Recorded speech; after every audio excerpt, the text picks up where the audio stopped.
Audit komunikasi digital khususnya fungsi berbagai instrumen yang digunakan dalam proses audit, yaitu kuesioner, wawancara, dan observasi.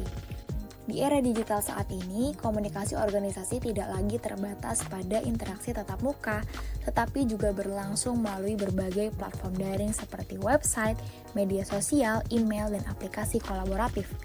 Karena itu, audit komunikasi digital menjadi langkah penting untuk menilai seberapa efektif pesan yang disampaikan dan diterima dalam ekosistem digital organisasi.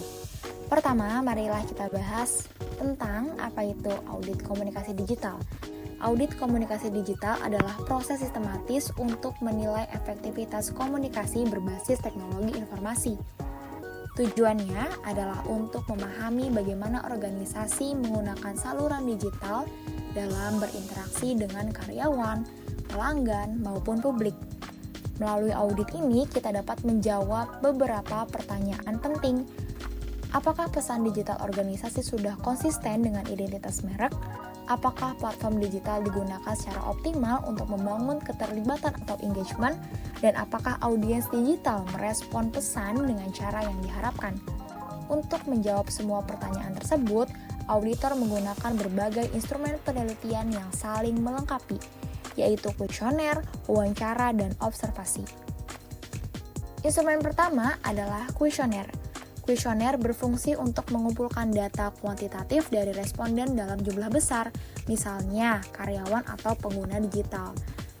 Melalui kuesioner, auditor dapat mengetahui seberapa sering karyawan menggunakan platform digital seperti intranet atau aplikasi komunikasi, bagaimana persepsi mereka terhadap kejelasan dan relevansi pesan digital, serta tingkat kepuasan atau kepercayaan terhadap komunikasi yang terjadi secara daring.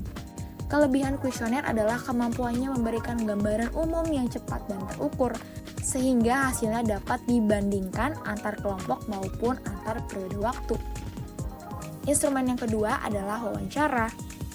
Berbeda dengan kuesioner yang bersifat kuantitatif, wawancara bersifat kualitatif dan mendalam. Tujuannya adalah untuk menggali makna, pengalaman, serta motivasi di balik perilaku komunikasi digital.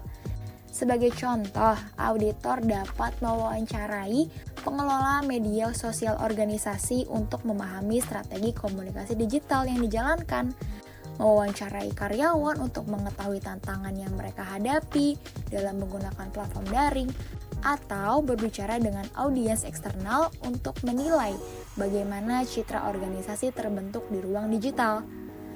Melalui wawancara, auditor dapat menangkap konteks, nuansa, dan perasaan yang tidak dapat dijelaskan hanya melalui angka semata.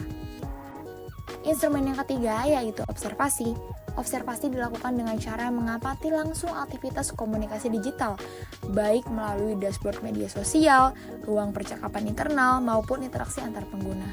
Tujuannya untuk melihat pola perilaku komunikasi yang nyata, misalnya frekuensi posting dan interaksi di media sosial, kecepatan respon terhadap komentar publik, atau aliran informasi dalam grup komunikasi daring.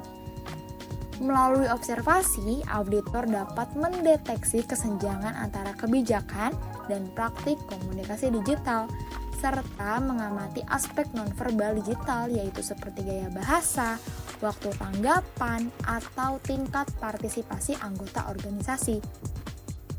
Sebagai kesimpulan, audit komunikasi digital merupakan langkah penting untuk memastikan bahwa organisasi tetap efektif berkomunikasi di dunia yang serba terhubung. Seperti instrumen memiliki fungsi yang berbeda, namun semuanya saling melengkapi. Kuesioner memberikan gambaran kuantitatif, wawancara menggali makna yang mendalam, dan observasi memperlihatkan perilaku komunikasi yang nyata di ruang digital. Dengan menggabungkan ketiganya, auditor dapat memperoleh diagnosis komunikasi digital yang komprehensif serta memberikan rekomendasi berbasis data untuk meningkatkan efektivitas, transparansi, dan kepercayaan dalam komunikasi organisasi. Terima kasih.